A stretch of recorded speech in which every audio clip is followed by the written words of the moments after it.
मैं सऊदी अरब में अरबी के घर कपड़े धोने जाती थी। अरबी 5,000 रियाल तनख्वाह देता था, इसलिए अरबी के छोटे मोटे काम मुफ्त में कर देती। लेकिन एक रात अरबी कहने लगा, आज तबीयत ठीक नहीं, तुम यहाँ रुक सकती हो। मैं सोच विचार करने लगी, मगर इस रात मेरे होश उड़ गए। अरबी, मैं अपने शौहर के साथ सऊदी अरब में रहती थी। हम दोनों ज्यादा पढ़े लिखे ना थे। शौहर फैक्ट्री में नौकरी करता था, मगर ज्यादा पढ़ा लिखा ना होने की वजह से तनख्वाह थोड़ी थी। घर का गुजारा खींच तान कर करते और शुक्र अदा करके जो मिलता खा पीकर सो जाते थे। लेकिन जैसे जैसे दिन गुजरने लगे, पैसों की शदीद किल्लत होती चली गई। मैंने इर्द गिर्द कुछ औरतों से मशवरा किया तो एक औरत ने बताया कि एक अरबी के घर मुलाजमा की जरूरत है। काम भी ज्यादा नहीं, बस कपड़े धुलाई करने होंगे, क्योंकि अरबी के घर में और भी औरतें काम करती हैं। सिर्फ कपड़े धोने वाली की जरूरत है। मेरे लिए ये काम बहुत आसान था, लेकिन अरबी का सुनकर मुझे थोड़ा डर भी लग रहा था। मेरे चेहरे पर परेशानी के आसार देखते हुए कहने लगी, घबराओ मत, अरबी अंधा है।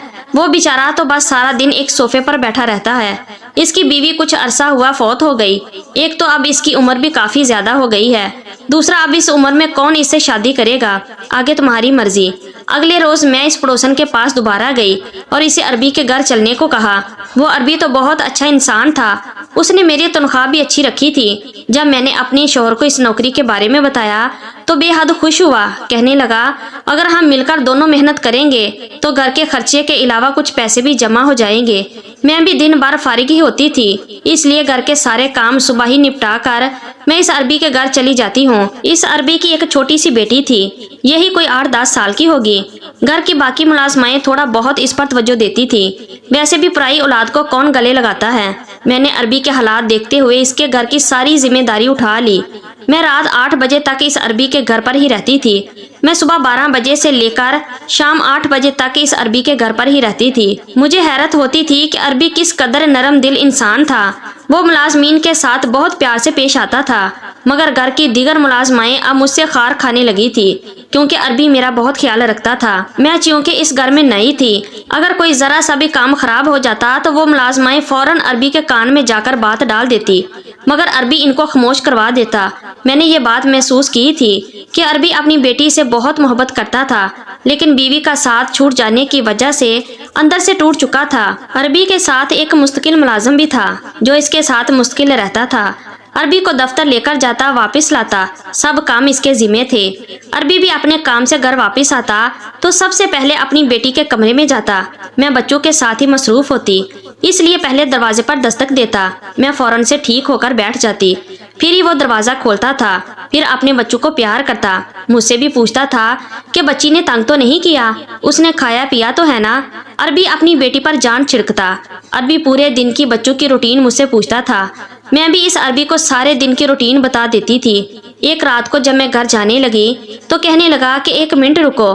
फिर उसने अपनी जेब से बटवा निकाला और मुझे 2,000 रियाल पकड़ा दिए। ये देखकर मैं हैरान सी रह गई थी। हालांकि उसने मेरी तनख्वाह बहुत अच्छी रखी थी और 5,000 रियाल कम पैसे नहीं होते। मैंने एक नजर अरबी की तरफ देखा था, मेरी आंखों में हैरानगी थी। कहने लगा, ये रख लो, तुम्हारे काम आएंगे। मैंने कहा कि नहीं, आपने जो तनख्वाह तय की है वो भी काफी है। मेरी बात सुनकर वो हल्का सा मुस्कुराया। कहने लगा, मैं अपनी खुशी से दे रहा हूँ, ये रख लो।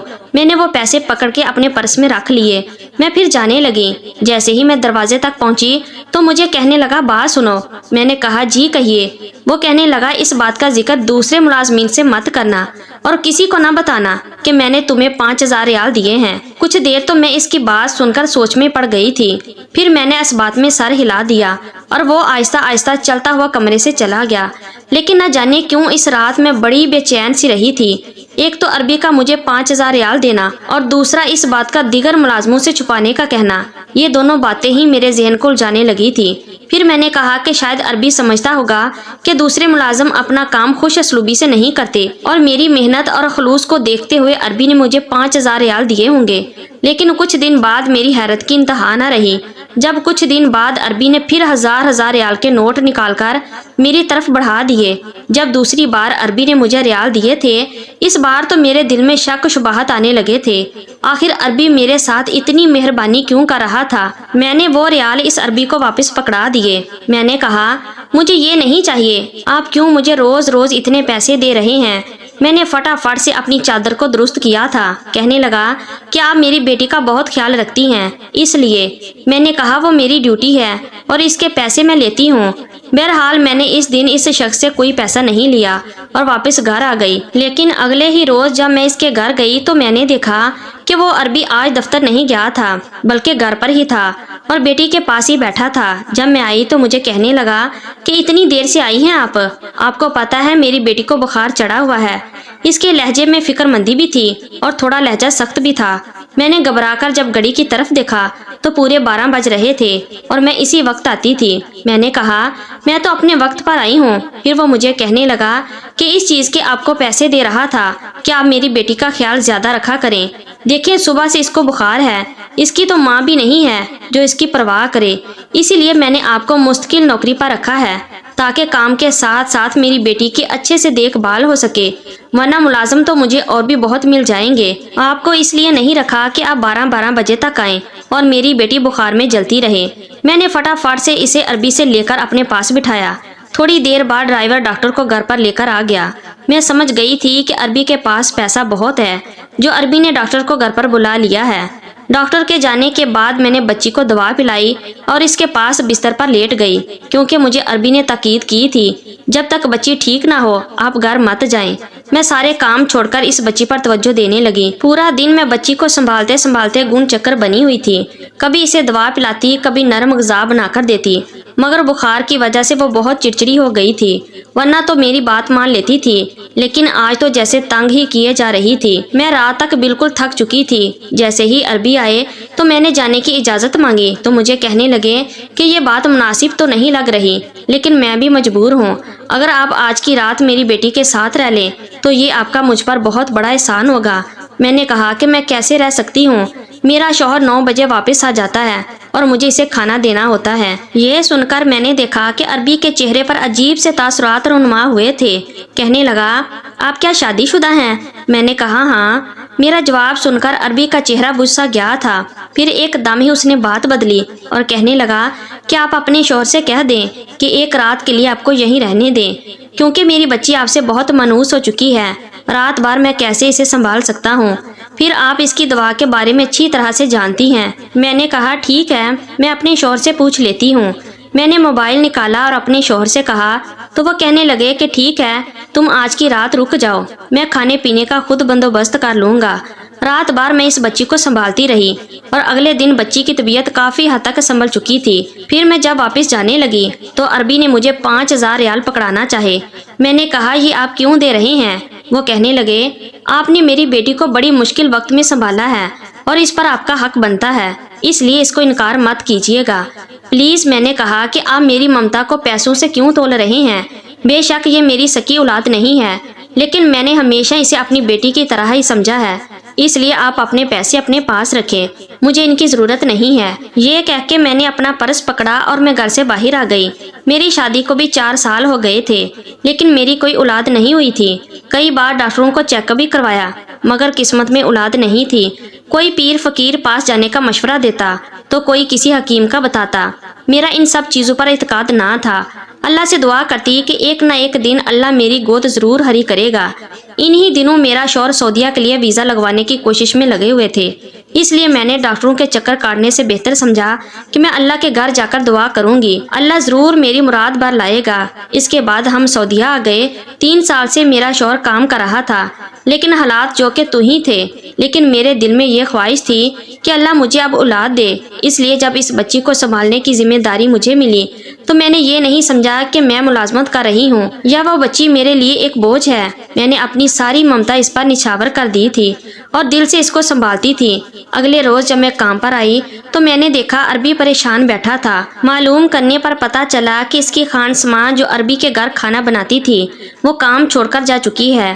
اسی بات کو لے کر عربی نڈال ہوا بیٹھا تھا کہ اب فوری گھر میں کچن سنبھالنے کے لیے وہ ملازمہ کدھر سے لائے۔ میں یہ سن کر خاموش ہو گئی، کیونکہ میں مزید عربی کے گھر کے کسی کام کی ذمہ داری نہیں لینا چاہتی تھی۔ عربی میری طرف التجایا نظروں سے دیکھ رہا تھا۔ میں جانتی تھی کہ وہ کیا چاہتا ہے، لیکن میرا اپنا گھر تھا، شوہر تھا، میں اپنا گھر سنبھالتی یا عربی کے سارے گھر کی ذمہ داری لیتی؟ मेरे लिए बहुत मुश्किल होता चला जा रहा था। खैर मैंने किचन में जाकर फ्रिज से अंडे ब्रेड निकाले और दो दो तोश अरबी को और इसकी बेटी को बनाकर दे दिए। अरबी का चेहरा खुशी से देखने के लायक था।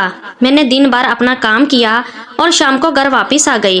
फिर मैं नहीं जानती कि क्या हुआ और क्या नहीं, लेकिन शाम को ही मुझे अरबी का फोन आया। वो मुझसे कहने लगा कि फौरन से घर पहुंच जाओ, मुझे आपसे बहुत ज़रूरी काम है। मैंने कहा अरबी इस वक्त तो रात के 8 बज रहे हैं। वो कहने लगा कि मुझे आपसे बेहद ज़रूरी काम है, आपका आना बहुत ज़रूरी है, आप फौरन से मेरे पास आएं। मैंने अपने शौहर को बताया तो कहने लगा मैं नौकरी छोड़ दूं, न जाने वो अरबी क्या चाहता है। मैं अरबी के घर जाना चाहती थी। मेरे शौहर का रवैया पहले ही कई दिन से बदला हुआ था। बेज़ाहिर तो उसने मेरे साथ कोई बात ना की थी, लेकिन शायद अंदर ही अंदर इसके दिल में शक का बीज जन्म ले रहा था। मैंने कहा कि हो सकता है इसकी बेटी की फिर से तबीयत खराब हो गई हो, मगर मेरा शौहर ना माना। मैंने दोबारा से अरबी को फ़ोन किया और इसे साफ बता दिया कि मेरा शौहर मुझे आने की इजाज़त नहीं दे रहा। आपको जो भी काम है, आखिर आपके पास चौकीदार भी तो है, इसे करवा लें। वो कहने लगा चौकीदार आज छुट्टी पर है, वरना मैं खुद चलकर आपके घर आ जाता और आपके शौहर से भी मिल लेता। मैंने कहा देखिए मालिक, मैं आपकी नौकरी की वजह से अपना घर खराब नहीं कर सकती। इससे पहले कि वो और कुछ कहता मैंने फ़ोन बंद कर दिया। मैंने शौहर को खाना दिया और हम लोग सोने के लिए लेट गए, लेकिन मेरे दिल में बार बार एक ही सवाल जन्म ले रहा था, आखिर ऐसा कौन सा काम था जो अरबी रात के वक्त मुझे बुला रहा था। मैं अरबी पर शक भी नहीं करना चाहती थी क्योंकि वो अंधा था और वैसे भी उसने आज तक मुझसे कोई गलत बात भी नहीं की थी। सोने की कोशिश करती तो बार बार इसकी बेटी का चेहरा आंखों के सामने आने लगता कि कहीं इसकी बेटी को कुछ ना हो गया हो। मैं जानना चाहती थी, मगर शौहर के डर की वजह से खामोशी से लेट गई। लेकिन बार बार एक ही बात सता रही थी कि कहीं अरबी मुझे इस नौकरी से ही ना निकाल दे। अच्छी भली माकूल तनख्वाह मिल रही थी, जिसे अब हमारे घर के हालात बहुत बेहतर हो चुके थे। मुझे इस वक्त अपने शौहर पर शदीद गुस्सा आ रहा था, जिसको किसी बात का ख्याल न था, और वह सुकून से नींद के आगोश में खराटे ले रहा था। सारी रात मेरी तबीयत घबराती रही और इधर से उधर टहलती रही। न जाने किस पहर मेरी आंख लग गई। सुबह शौहर ने उठाया तो मैंने कहा कि वो किचन में जाकर खुद ही नाश्ता बना ले, क्योंकि रात जागने की वजह से मेरी तबीयत बोझल हो रही थी। 12 बजे के करीब मैं उठी। शौहर काम पर जा चुका था। मैं तैयार हुई और नाश्ता करके अरबी के घर की तरफ चल पड़ी, लेकिन वहां पहुंचते ही मेरे होश उड़ गए। अरबी के घर के बाहर काफी सारे लोग जमा थे। मैंने जल्दी से शौहर को फोन किया और अरबी के घर पर आने का कहा। थोड़ी देर बाद मेरा शौहर वहां पहुंच गया। अरबी के घर के बाहर काफी पुलिस मौजूद थी। मैं घर के अंदर गई तो सब मुलाजिम धाड़े मार मार कर रो रहे थे। मालूम करने पर पता चला कि अरबी रात को घर पर अकेला था और इसकी बेटी की तबीयत शदीद खराब थी। वो बार बार मुझसे मिलने का कह रही थी। शायद इसीलिए अरबी मुझे बार बार फोन कर रहा था, लेकिन होनी को कौन डाल सकता है। अरबी अपनी बेटी की खातिर खुद ही घर से निकला, जहां वो मुझे बुलाने के लिए मेरे घर आ रहा था। मेरे और अरबी के घर का फासला कोई बहुत ज्यादा न था, बस दरमियान में एक मेन रोड थी। बेचारा अरबी अपनी लाठी के सहारे सड़क क्रॉस करने लगा तो एक तेज रफ्तार गाड़ी ने इसे कुचल दिया था। मैं अरबी की बच्ची को गले लगाए ज़ारों की तार हो रही थी। मैंने कुछ दिन अरबी के घर पर ही रहने का फैसला किया था। मुझे अब समझ भी नहीं आ रहा था कि इसकी बच्ची को छोड़कर कैसे जाऊं। कुछ दिन बाद एक वकील ने आकर बताया कि अरबी ने अपनी जायदाद का कुछ हिस्सा मेरे नाम कर दिया था। उसने मुझे एक खत भी दिखाया जो कुछ दिन पहले ही अरबी ने इस वकील से लिखवाया था, जिसमें इसने मुझसे दरख्वास्त की थी मेरी बच्ची को प्लीज तनहा मत छोड़ना। वकील की बातें सुनकर मेरी आंखों में आंसू जारी थे। मैं और मेरा शौहर मुस्तकिल तौर पर अरबी के घर पर शिफ्ट हो गए। अल्लाह ने मुझे औलाद की शक्ल में एक बहुत प्यारी सी बेटी से नवाज दिया था। कुदरत ऐसे ही अपने रंग दिखाती है जो इंसानी अकल से बहुत बलतर होते हैं। तो ये थी हमारी आज की स्टोरी। अगर आप लोगों को अच्छी लगी है तो प्लीज़ वीडियो को लाइक कीजिए और हमारे चैनल को भी सब्सक्राइब कीजिए और कमेंट बॉक्स में अपनी राय का इजहार ज़रूर कीजिए। शुक्रिया। अल्लाह हाफिज़।